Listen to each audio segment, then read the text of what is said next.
بسم اللہ الرحمن الرحیم۔ پہلا سوال ہے جی، نعمان علی صاحب نے گجرانوالہ سے پوچھا ہے کیا زنا قرض ہے، اس کا بدلہ کس سے لیا جائے گا؟ حضرت حسین ابن علی رضی اللہ عنہ کا یہ قول سوشل میڈیا پہ لوگ شیئر کر رہے ہیں کہ زنا ایک قرض ہے، جس نے کیا اس کے گھر والوں سے ادا کیا جائے گا۔ کیا یہ بات شرعی لحاظ سے درست ہے؟ سوشل میڈیا پہ پتہ نہیں کیا کیا چیزیں لوگ اہل اللہ کی طرف اور اہل بیت کی طرف اور صحابہ کی طرف منسوب کر کے نقل کر دیتے ہیں۔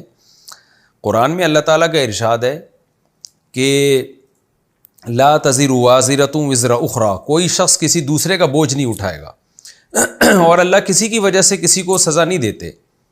ام للانسان ما تمنا، کہ قرآن مجید میں سورہ نجم میں ہے کہ لیس للانسان الا ما سعی، کہ انسان کو وہی ملے گا جس کی اس نے کوشش کی، تو جو کوشش کرے گا اسی کو ملے گا، اور اتنا ہی ملے گا جتنی اس نے کوشش کی۔ اچھی کوشش کی تو اچھا ملے گا، بری کوشش کی تو برا ملے گا۔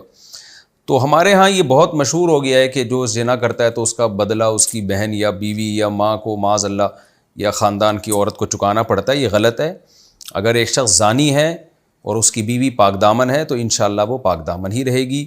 اگر ایک شخص برائی میں مبتلا ہے اور اس کی بیٹی پاک دامن ہے تو انشاءاللہ اس کی بیٹی پاک دامن ہی رہے گی، اس کی بہن پاک دامن ہی رہے گی۔ ایسا اللہ نہیں کرتے کہ ایک کے جرم کا بدلہ دوسرے کو دے دیں اللہ تعالیٰ۔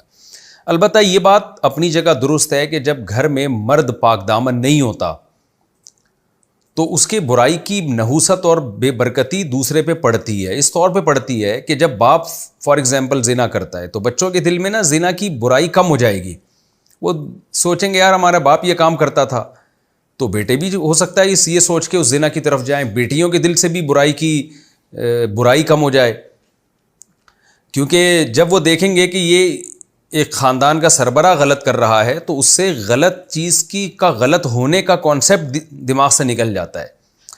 تو اس لیے عام طور پہ جو پرہیزگار لوگ ہیں گھر میں تقویٰ پرہیزگاری انہی کے ہوتی ہے، اور عام طور پہ جو برے لوگ ہیں ان کی نسلیں بھی عام طور پہ بری ہوتی ہیں۔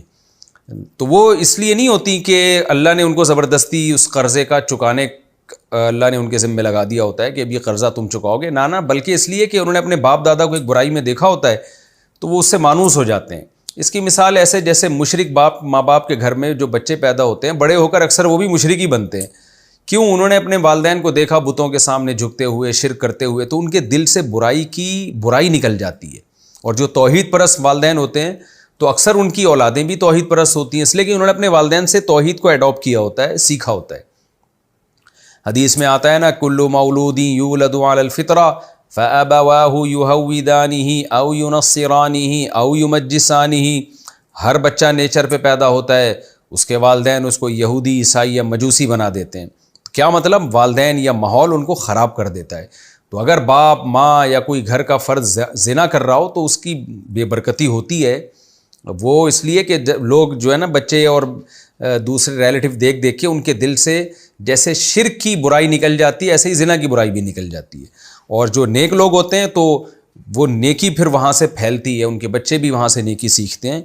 یہ ایک بہرحال حقیقت ہے۔